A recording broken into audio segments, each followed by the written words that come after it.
Unbiased Sports with the January transfer roundup. Now, I'm going to be talking about a few of the big transfers that have happened in the January transfer. I'm not going to go through all the transfers because there's just so many nowadays. Like, I remember when January used to be the odd few signings per team, but now you've got teams signing 6 or 7 players. It's crazy. So I'm only going to go through some of the big ones, some of the ones that I think might do something.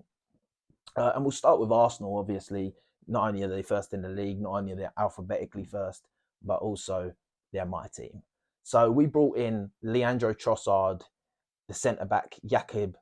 I'm not 100% sure on how you say his name, so I'm not going to say it, but the Polish centre back.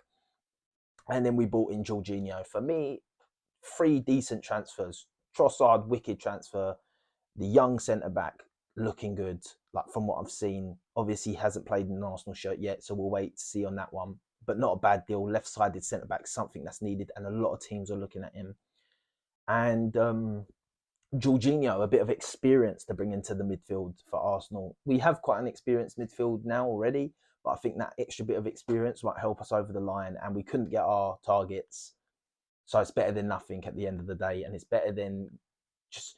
I'd rather do that than go and buy a youngster abroad that we don't know how he's going to fit in for this season. You know, we want Caicedo, we want Rice, so just get a stopgap for now if we can't get them and go forward. I'm not going to talk much on them apart from Leandro Trossard is looking pretty decent this season already for Arsenal. He looked good at Brighton and he's played 2 games for Arsenal. Well, he's come on and played and looked good in both. So I am looking forward to seeing more of that. Yeah, going on to who should we go to next? I've just got my little list now.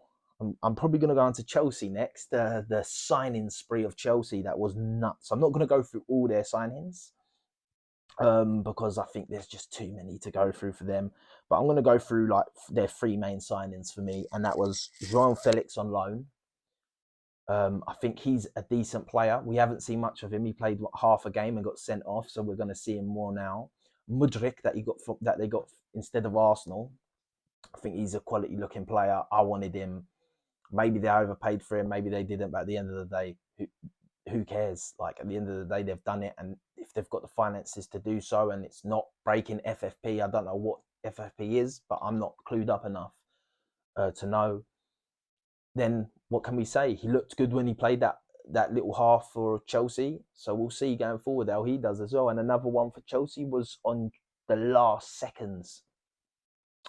Was Enzo Fernandez, 105 million, 120 million with add-ons. Crazy money for a guy that's only played half a season at Benfica. But he had a good World Cup. He's young. He looks really good. So listen, did they overpay or did they not? We won't know until we see him play. If he comes in, and elevates Chelsea to the next level and gets them up the table, then people ain't going to be saying it's a waste of money. So we have to wait and see on that one. It's transfer record broken in the Premier League now. Chelsea now own it with Enzo Fernandez. Crazy by Chelsea. Crystal Palace made a signing on transfer deadline day, actually, on loan, Sambi Lokonga from Arsenal. And I'm really excited about this one because I really want Lokonga to get some game time. A lot of people have written Lokonga off. I just think he's in a place right now where he's a bit, he wants game time, right? He's been at Arsenal a year and a half now, and he's had a handful of games. Now, for certain players, this frustrates them, and he plays in the position that right now you can't take Xhaka and Partey out of that team. And when they have come out and he's come in, he hasn't provided what we need. So I think this loan in Crystal Palace, a tough, good team in London still, under Patrick Vieira, is a huge move for him. And now it's for Lokonga to prove himself and then come back to Arsenal, hopefully next season, a better player, more experienced player, and he can maybe get more game time and more minutes, because next year we're going to need even more players if we're in the Champions League. Going back to Chelsea, thinking about it, I'm going to think of some of their outgoings and how embarrassing I think the club were with some of them.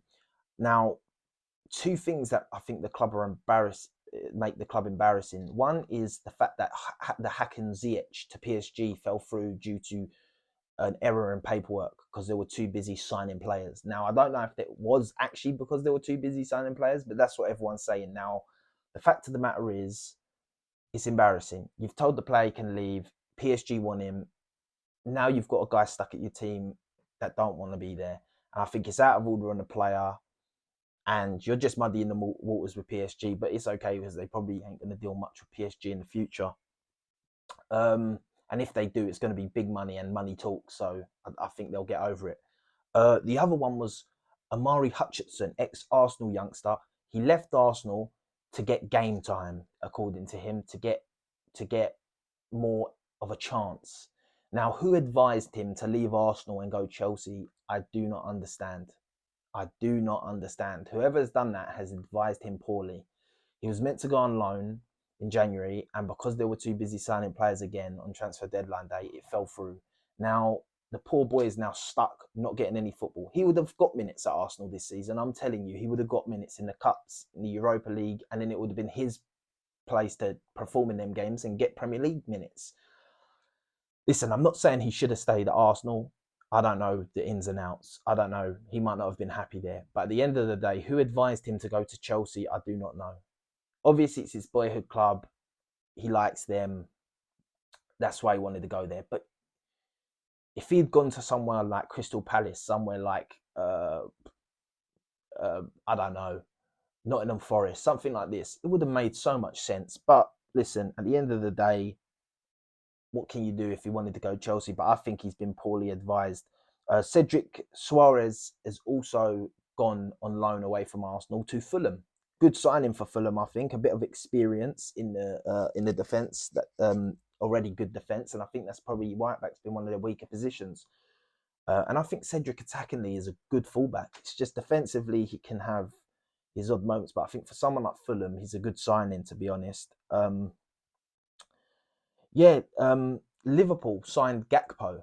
Now, he's not looking good, but then, I mean, for me, Liverpool ain't looking good. So it's a bit hard to say any player needs to come in and be amazing in a team that's so disjointed as Liverpool right now. So I think I'll give him a little bit more time and see how he gets on, but he ain't looking too great right now.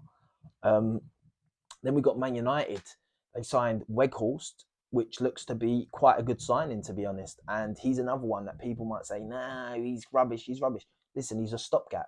He's a stopgap for them this season, and he's doing all right. You know, what more can you ask for? They signed Butland on loan. These are all on loan, by the way, all three of their signings, which I think is clever business. You know, they wanted to use January. They probably have their targets for the summer, and they thought, let's just strengthen our squad with some loans. I think that's intelligent in January. Butland in goal, I think that's a great signing as a spare goalie. They got rid of Dubravka, went back to Newcastle, so they brought him in, and I think that's a decent signing for now. And on the last day of the transfer window, deadline day, near the end, they signed Sabitzer from Bayern Munich. Great player. I do really like him, actually. I don't know how he'll do in the Premier League, but I think for a loan, it's not a bad player. They bought him because Ericsson got injured in a Carabao Cup game, and he's going to be out for a few months. So, listen, they were scrambling to get someone. I think they've done pretty good for a last-minute decision and a last-minute fix they needed for their squad. Newcastle signed Anthony Gordon from Everton for about 45 million, I've heard. Great signing for Newcastle. Maybe people keep moaning at Anthony Gordon, the way he left Everton and stuff, and maybe he was a bit sour towards Everton, the way he didn't turn up to training and that. You got to understand, some of these young kids, they're young, you know, they want that move so bad that they're getting things. And trust me, he probably got advised by someone to not go to training. You know, like what a lot of people don't realize with a lot of these young footballers is a lot of their decisions are advised by their agents and stuff. You know, so they're gonna listen to their agents. If their agents tell them don't go training, then that will get this move. They're gonna listen because they want the move, right? Nottingham Forest, they signed a whopping 6 players. This team, the amount of players this team keeps signing is unreal. For cheap and cheerful deals.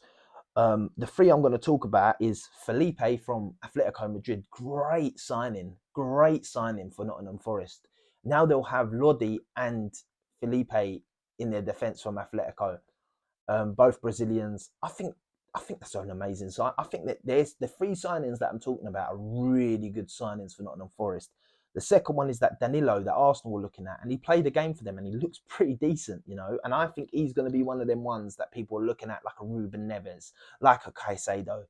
That in a couple years or in a season or so, a few of the bigger boys are going to be looking at him.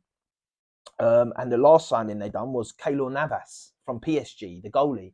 Obviously, their keeper got injured. Henderson got injured, so they needed to sign another goalie. Great signing, amazing signing. He brings experience. Cool, he might be not at his best now, but he brings experience. He's still a good keeper, and they don't want to sign anyone because they've still got him, so they wanted to bring someone in on loan. It makes so much sense. Going on to Tottenham and their signings, they signed Danjuma on loan.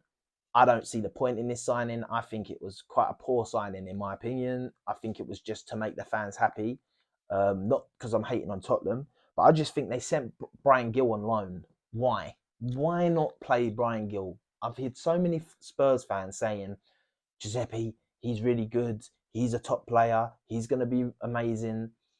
Give him the chance. Give him the chance. Every time he come on, he looked decent, you know? And I don't think Danjuma's much better than him now. And he's young, so keep him and just let him play. But obviously, Spurs wanted to bring in a player. And the other signing they brought in was Pedro Porro. I don't know much about him. He looks pretty decent. They needed a new right back. They sent Jed Spence on loan. They terminated Doherty's contract, so they needed a new right back. 45 million.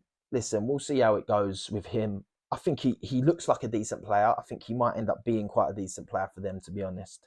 And the last signing I'm going to talk about is Danny Ings to West Ham, and I think that was a good signing by West Ham. You know, he's a goal scorer. That's what they need. That's what they've been lacking this season, and I think he's just a solid option for a January pickup in a striker position where you don't want to really take so much of a gamble. But yeah, that's my roundup of the transfers, January transfers in the Premier League. Oh, one more I want to say is João Cancelo leaving Man City for Bayern Munich. Huge news. No one knows the reason and what's happened, but all I know is it's crazy. It's got a 70 mil buy option. Crazy business that I can't understand. Something's definitely happened there, but listen, it's not my place to talk on. I don't know about it, so whatever I'd be saying would be just made up in my head. So I'm not going to talk no more on that. But yeah, comment in the comment below your thoughts on the January transfer, your club, who they got, and what you think they done out of 10. One being the crappiest, 10 being an amazing window. Let me know in the comments below. All my social medias are in the description. Like, comment, subscribe. Unbiased Sport. Peace.